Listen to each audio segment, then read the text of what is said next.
Baik, terima kasih pimpinan dan anggota Komisi 1 yang kami hormati. Terima kasih atas beberapa tanggapan dan pendalaman yang disampaikan, persis seperti apa yang disampaikan oleh pimpinan rapat, bahwa kami mencatat ada beberapa klaster pertanyaan dan pendalaman yang disampaikan oleh para anggota Komisi 1 yang terhormat, yaitu kurang lebih adalah posisi LCS, kemudian BRICS, pelindungan WNI, dan beberapa hal yang mungkin sedikit di luar daripada klaster-klaster yang telah kami buat tersebut. Baik Bapak dan Ibu sekalian, yang pertama yang ingin saya tanggapi mengenai joint statement antara pemerintah Republik Indonesia dan Republik Rakyat Tiongkok, bahwa di situ disebutkan bahwa kita akan melakukan joint development di wilayah yang disebut sebagai overlapping claim, kemudian berdasarkan hukum dan peraturan relevan yang berlaku. Saya kira teksnya berbunyi demikian, kemudian, dan itulah sebenarnya yang terjadi, bahwa teksnya itu seperti itu. Tidak ada persepsi lebih dari itu. Kenapa? Karena memang belum. Ya kan? Ini adalah kesepakatan kita mengingat situasi di daerah yang nantinya juga akan ditentukan di mana. Tadi seperti disebutkan juga bahwa ada itu bermakna kita mengakui klaim 9 dash line. Di situ kita tidak menyebutkan kita mengakui apapun. Belum ada tulisan, belum ada pernyataan yang menyatakan bahwa kita akan bekerja di titik A, koordinat B, itu belum ada. Ya. Jadi kembali lagi, prinsip utamanya adalah Bapak Presiden mengarahkan bahwa Indonesia akan meningkatkan kooperasi atau kerjasama dan kolaborasi dengan negara-negara tetangganya demi kepentingan nasional. Urusan kedaulatan kita tidak bergeser dari posisi kita. Makanya di situ dituliskan, dalam teks itu disebutkan, saya yakin ada prevailing law and regulations. Kita mengadopsi UNCLOS, ya itu yang berlaku buat kita.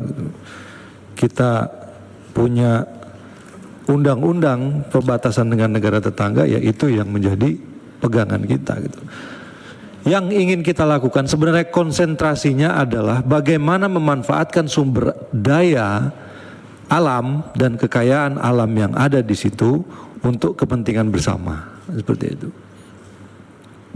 Ada beberapa hal, pimpinan nanti saya minta ada beberapa hal yang ingin saya jawab secara tertutup, tapi hal-hal yang sifatnya umum akan saya sampaikan. Dan joint statement ini juga menegaskan bahwa implementasi kerjasama ini tetap berpegang pada prinsip saling menghormati, kemudian tadi saya sudah sebutkan juga undang-undang ataupun peraturan serta hukum yang berlaku dan relevan.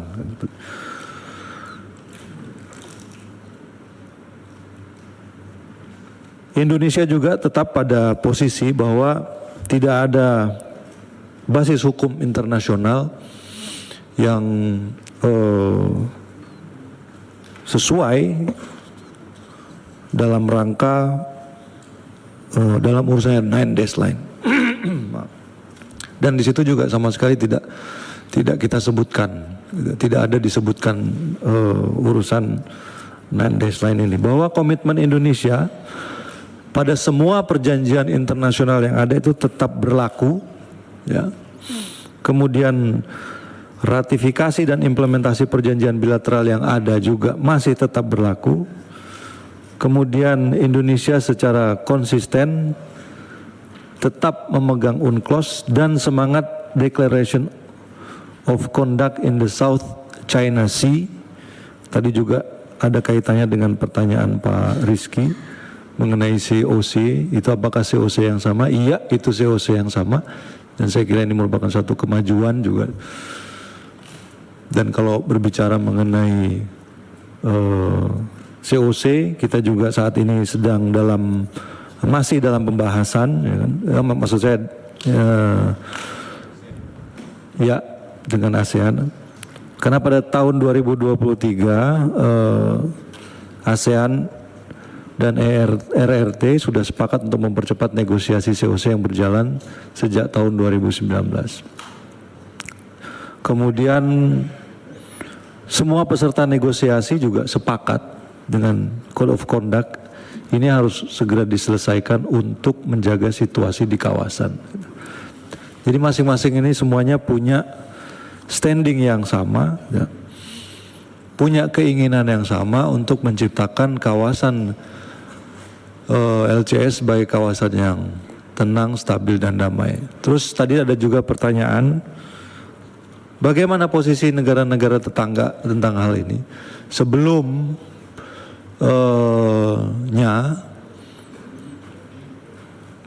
sudah disampaikan mengenai rencana joint development ini kepada beberapa pemimpin negara tetangga kita dalam rangka mengurangi tensi yang ada, kemudian memanfaatkan sumber daya yang ada. Indonesia mengambil langkah untuk bekerja sama, ya kan, melakukan joint development. Kalau di situ ada ikan, kita kerjasamakan ikannya. Kalau di situ ada sumber daya lain, kita kerjasamakan sumber daya lainnya berdasarkan itu tadi prinsip-prinsip hukum internasional yang berlaku dan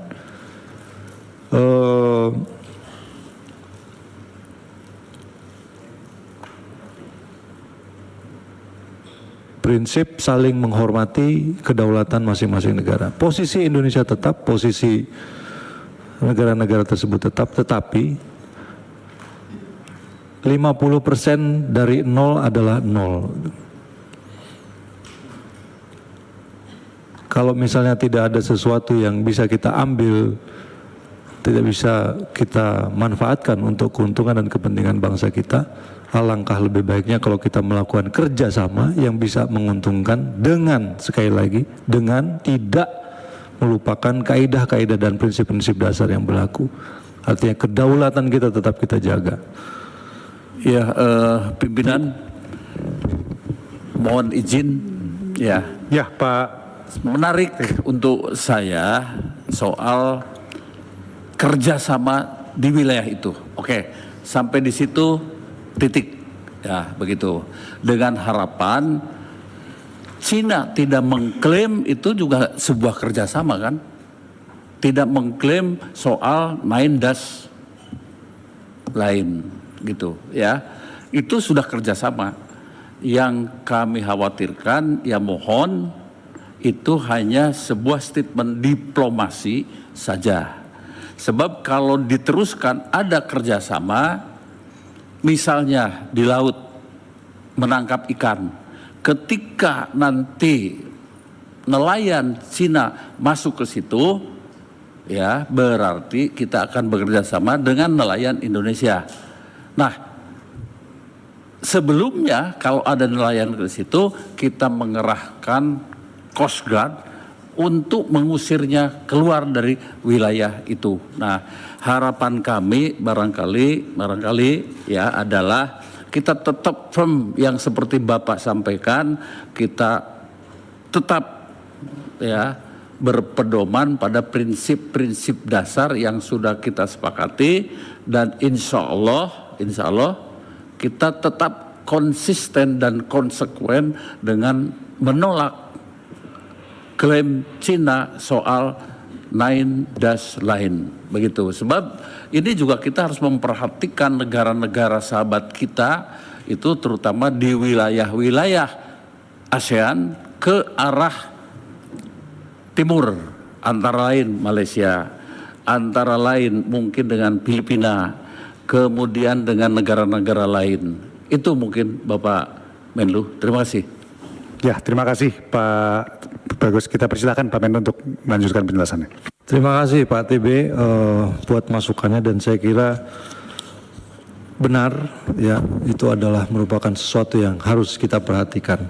Kemudian tadi juga ada pertanyaan yang kaitannya masih dengan LCS adalah mengenai kerjasama bisnis yang kemudian kita lakukan kita tanda tangani di Beijing.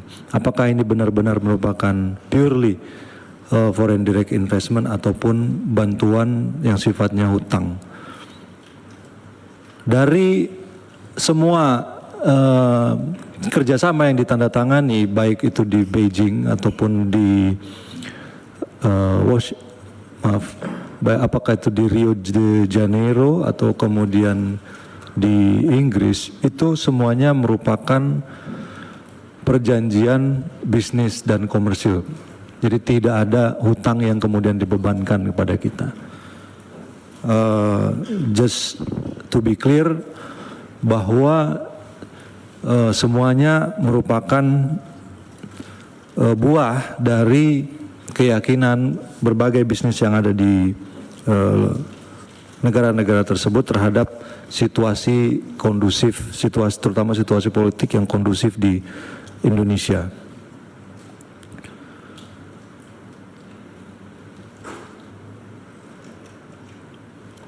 Kemudian mengenai BRICS.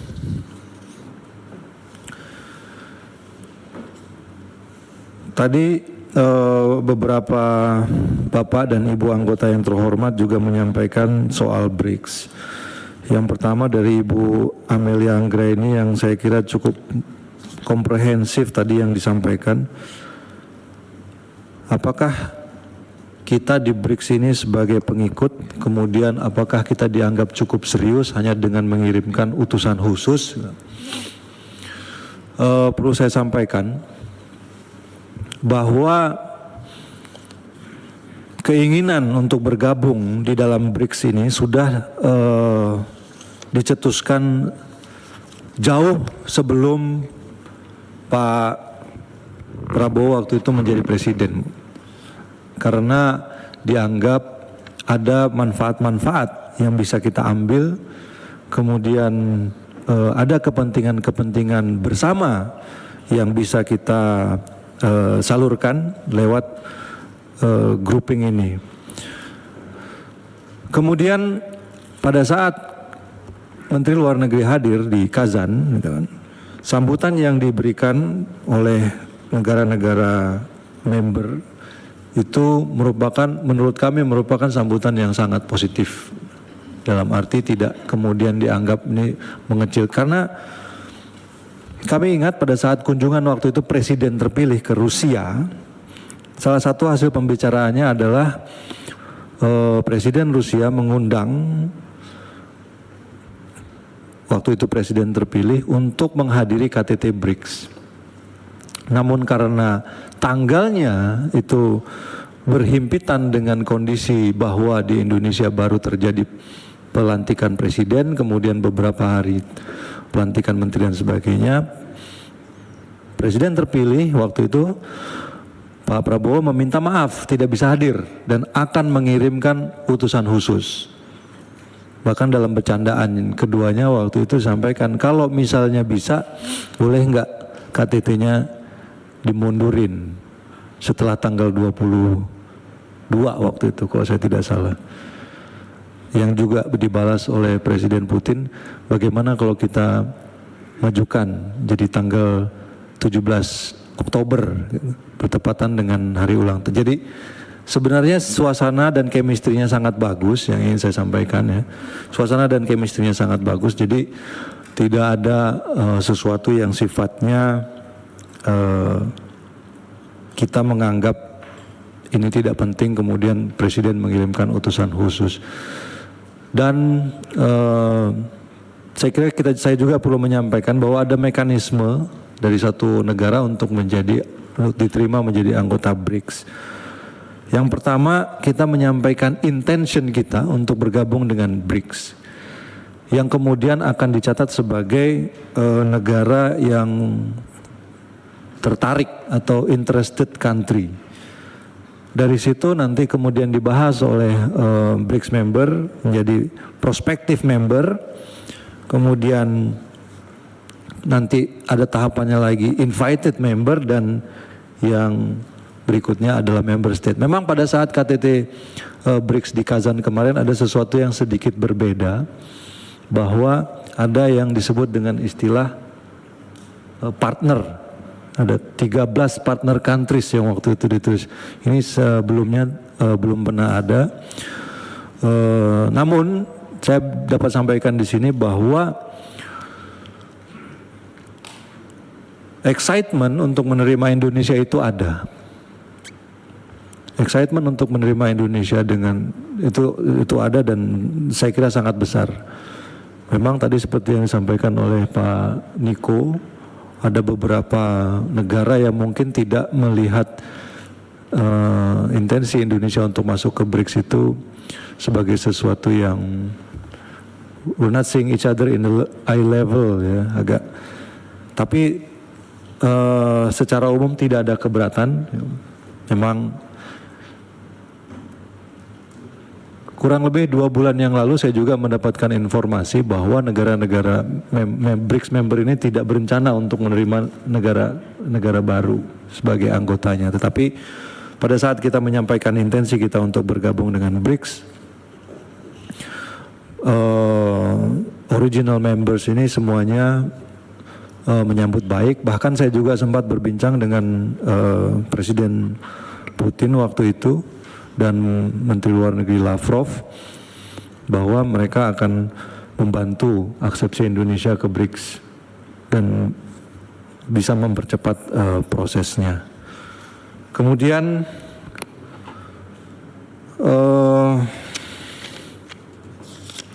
masih kaitannya juga dengan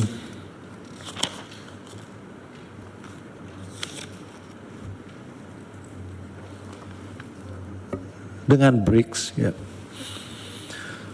Kami melihat selama KTT berlangsung bahwa sebenarnya apa yang diperjuangkan di BRICS ini banyak yang sejalan dengan apa yang kita perjuangkan. Selain suatu sistem multilateral yang lebih inklusif, juga beberapa isu yang sering kita suarakan di dunia internasional juga diadres di situ. Khususnya satu adalah kemerdekaan Palestina. Dan Palestina juga merupakan suatu tema yang menjadi concern pada saat itu. Dan saya kira BRICS ini juga bisa menjadi satu media dan tools bagi kita untuk bisa memperjuangkan hal ini. Selain kepentingan-kepentingan ekonomi, ya, kemudian ada yang menyampaikan bahwa ada yang menyampaikan soal isu-isu de-dolarisasi, kemudian menciptakan mata uang baru. Pada saat KTT terakhir kemarin, hal tersebut sama sekali tidak dibicarakan. Memang saya tahu ada beberapa yang beredar di sosial media mengenai mata uang dan sebagainya, tetapi itu sama sekali tidak dibicarakan dan tidak pernah disentuh, terutama urusan menggunakan mata uang. Tetapi intinya adalah bahwa BRICS merupakan satu media yang bisa kita manfaatkan sebagai kendaraan yang tepat, sebagai media yang tepat untuk membahas dan memajukan kepentingan bersama-sama dari negara-negara berkembang. Ini juga merupakan suatu implementasi dari politik luar negeri kita yang independen dan aktif. Ya. Memang ada juga beberapa suara yang kemudian menganggap masuknya Indonesia ataupun niat Indonesia untuk masuk ke BRICS adalah sesuatu yang perlu ditinjau kembali. Namun kita tetap pada posisi bahwa ini adalah kebebasan kita sebagai negara berdaulat untuk menentukan dengan siapa kita mau bekerja sama untuk kepentingan nasional kita. Kepentingan masuknya Indonesia ke BRICS tidak bisa diartikan sebagai berpihak pihaknya Indonesia terhadap satu kekuatan ataupun satu alignment tertentu, namun lebih kepada menjadi bridge builder, menjadi pihak yang justru bisa menjadi penengah jika ada kepentingan-kepentingan yang saling bertolak belakang.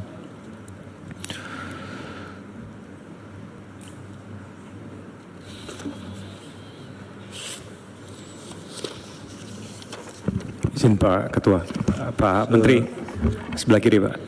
Tadi Pak Menteri menyampaikan bahwa ada tahapan-tahapan yang harus dilalui untuk prospective member untuk bergabung dengan BRICS. Pertanyaan saya, kita sekarang ada di tahapan apa? Baru di intention atau sudah dianggap sebagai prospective member di fase kedua yang tadi Pak? Kita di interested country. Interested state, ya.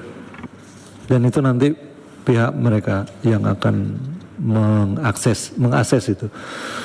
Satu hal yang juga yang perlu saya sampaikan terkait dengan itu adalah bahwa BRICS akan menyesuaikan dengan hukum, tata cara dan norma yang berlaku di negara-negara calon anggota tanpa kita harus mengadopsi ataupun apa istilahnya, menyesuaikan dengan aturan-aturan yang mereka miliki. Mereka lebih fleksibel.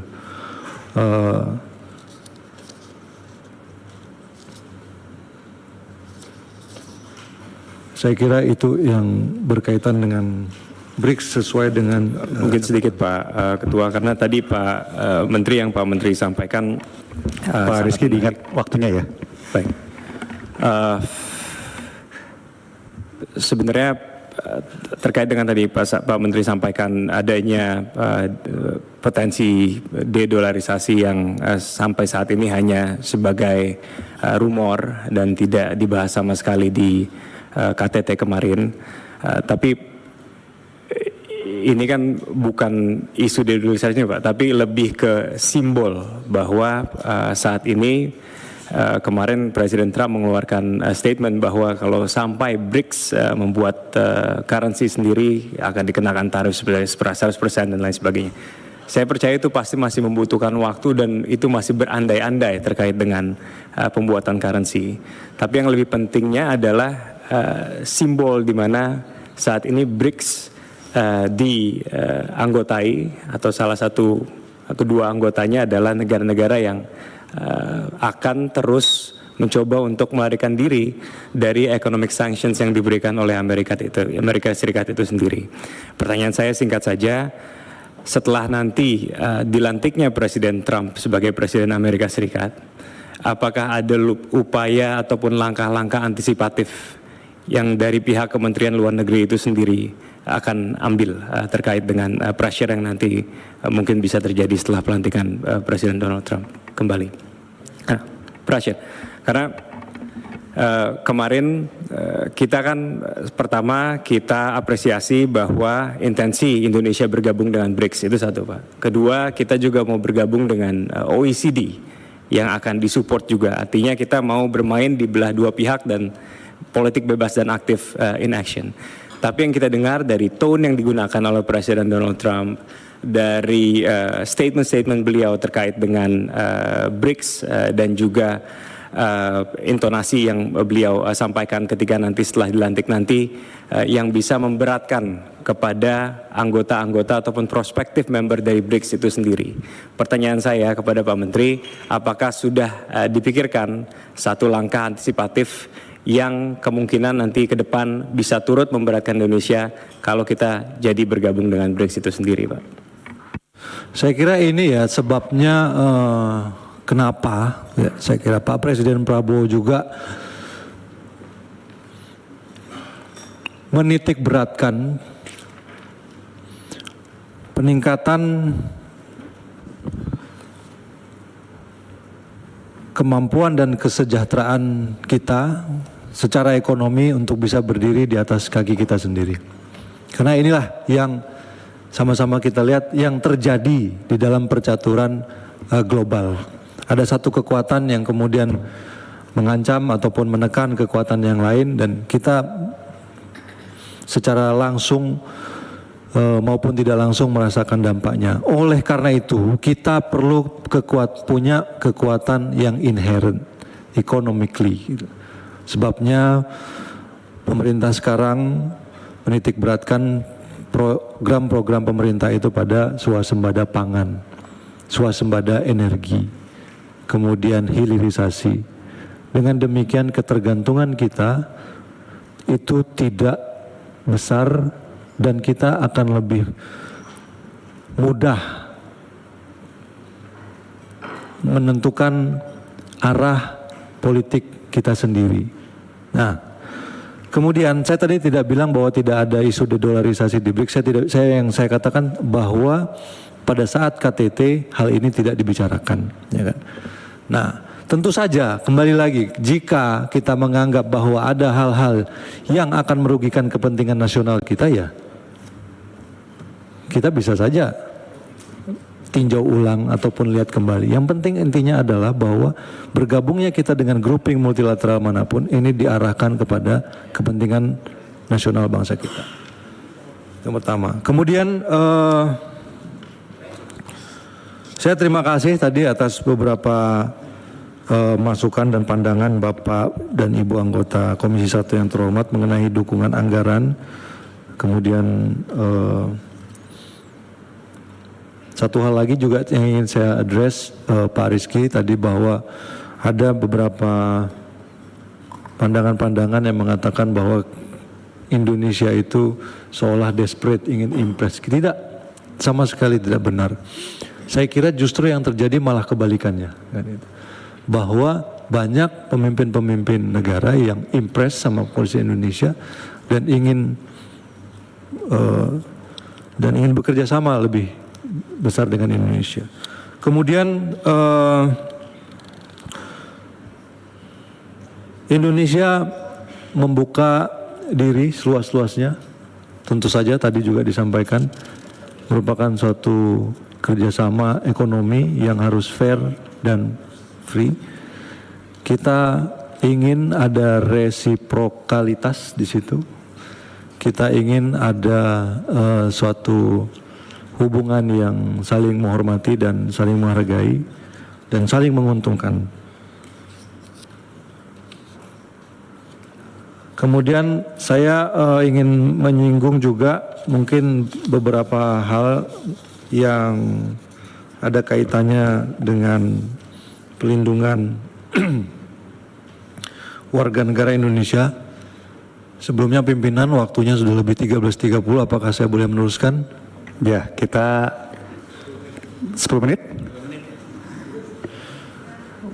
Belum baca kesimpulan, jadi saya minta 15 menit. Ya, terakhir kali ya kita. Kalau misalnya itu nanti kita juga siapkan bisa jawabannya secara tertulis. Baik. Setuju? 13.45 kita lanjutkan. Baik, 10 menit. Banyak juga ya masih banyak.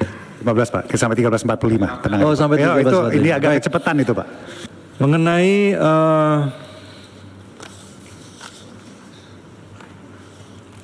pelindungan warga negara Indonesia, ya, mungkin akan lebih bisa concise kalau saya minta Pak, yang ada siapa? Pak Direktur, Pak Direktur PWNI untuk menyampaikan tanggapannya. Ya, silakan Pak. Yang kami hormati, Bapak Pimpinan dan seluruh anggota Komisi 1 yang kami hormati, atas izin Bapak Menlu, izin menyampaikan beberapa tanggapan terkait dengan update penanganan kasus pelindungan warga negara Indonesia secara singkat. Izin kami melakukan clustering. Pertama yang tadi ditanyakan terkait dengan 35 warga negara Indonesia yang ditangkap di Malaysia. KBRI Kuala Lumpur telah mengirimkan nota diplomatik untuk meminta akses ke konsuleran. Mereka saat ini berada dalam detensi imigrasi di Tanah Merah, Kelantan. Kemudian terkait dengan warga negara Indonesia yang ditangkap di Amerika terkait dengan black money scam, saat ini yang bersangkutan telah bebas melalui bailout, namun KBRI Washington DC tetap akan memonitor penanganan kasus dan juga penegakan hukumnya. Kemudian terkait dengan kasus online scam, dapat kami sampaikan bahwa sejak tahun 2020, Kemlu mencatat terjadi peningkatan yang sangat tinggi jumlah kasus online scam maupun negara tujuan. Sejak tahun 2020 hingga November tercatat ada 5.118 kasus online scam yang awalnya hanya di Kamboja, saat ini sudah menyebar ke 9 negara tujuan. Dan beberapa langkah yang dilakukan, pertama kita pastikan pelindungan bagi para korban, menyediakan shelter, pendampingan hukum, hingga memfasilitasi repatriasi di Indonesia. Langkah-langkah bilateral, regional, multilateral melalui ASEAN, Bali Proses juga sudah kita lakukan. Tantangan yang ingin kami highlight adalah pertama, dari kasus online yang ada di Miyawadi, termasuk tadi yang disampaikan Bapak Robiin, anggota DPRD Indramayu yang saat ini masih ada di Miyawadi. Karena status Miyawadi merupakan wilayah konflik yang tidak bisa diakses oleh otoritas Myanmar. Dan kami mencatat masih banyak WNI kita yang masuk ke Miyawadi. Sudah ada 196 WNI kita yang sudah bisa kita pulangkan dari Miyawadi, termasuk 21 yang kita pulangkan 2 hari yang lalu, namun masuk terus. Tercatat hingga saat ini masih ada 129 WNI yang masih ada di Miyawadi. Dan kemudian ada kecenderungan berulangnya kasus. Dari 5.118 yang sudah dipulangkan dan difasilitasi negara, kami mencatat ada sebagian besar berangkat kembali keluar. Dan kemudian bekerja di sektor yang sama. Ketiga, kami melihat ada kecenderungan para pelaku, jadi kami sampaikan bahwa semua yang terkait dengan online scam tidak semuanya korban TPPO, melainkan juga ada pelaku. Jadi saat ini ada kecenderungan pelaku disguise themselves as victim of human trafficking. Dan kemudian kemarin pada saat kami pulangkan 20 WNI dari Laos, sebagian di antara mereka menunjuk temannya dan 2 sudah ditetapkan sebagai tersangka oleh Barreskrim. Kemudian terkait dengan data WNI, dapat kami sampaikan memang ini menjadi tantangan terbesar Pak Sejaya. Berdasarkan portal Peduli WNI saat ini ada 2,5 juta warga negara kita yang lapor diri by name, by address. Tantangan terbesar adalah kesadaran warga negara kita. Karena sesuai undang-undang ini merupakan kewajiban. Setiap WNI yang tinggal di atas 1 tahun wajib lapor. Namun upaya-upaya yang dilakukan, kita ada 3 strategi. Pertama, memudahkan lapor diri secara online dengan portal Peduli WNI. Kedua, kita memberikan insentif. Saat ini kami bekerjasama dengan Bea Cukai, bagi pekerja migran yang lapor diri di portal Peduli WNI akan diberikan kemudahan relaksasi biaya impor masuk. Dan kami mencatat ada lonjakan lapor diri karena ada insentif ini. Kemudian disiplin, setiap pelayanan yang diberikan KBRI kita akan mensyaratkan lapor diri di perwakilan RI. Dan terakhir terkait dengan penanganan pelindungan bagi WNI non-prosedural dan juga overstayer, ini memang juga menjadi kasus terbesar. Kami dapat sampaikan bahwa mayoritas WNI kita yang tinggal di luar berstatus overstay. Dan dalam konteks ini, langkah yang diberikan, pertama, meskipun mereka berstatus overstay atau melakukan pelanggaran keimigrasian, perwakilan RI sesuai dengan Undang-Undang 37 tahun 99 tetap memberikan pelindungan. Kita tidak membedakan, selama dia WNI kita tetap memberikan pelindungan. Namun tentunya tantangan yang terbesar saat ini adalah bagaimana mengadres akar masalahnya di Indonesia.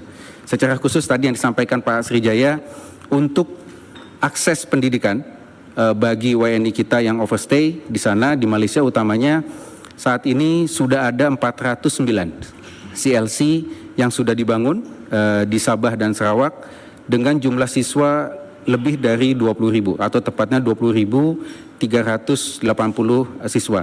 Kita saat ini terus mendorong dengan pihak Malaysia agar mengizinkan CLC di luar ladang dan juga di Semenanjung Malaysia.